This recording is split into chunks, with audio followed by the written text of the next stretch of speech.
Wala kaming ulam ngayon mga mema ko, kaya napag-isipan ko magluto ng sardinas. Para naman maiba mga mema ko, kaya tinry ko ang sardinas steak. Since meron naman kaming harina, sardinas, cornstarch, magic sarap, garlic, bombay, paminta, and asin, kaya paits na to mga mema ko.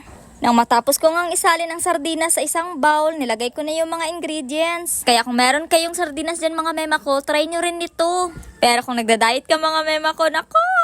Huwag niyo itong subukan kasi mapapa-more-rice talaga kayo. First time kong gawin ito mga mema ko dahil hindi naman ako mahilig sa sardinas. Pero nung natikman ko ito mga mema ko, naku, parang gusto kong gumawa ulit. At hindi ko rin expect mga mema ko na perfect yung lasa.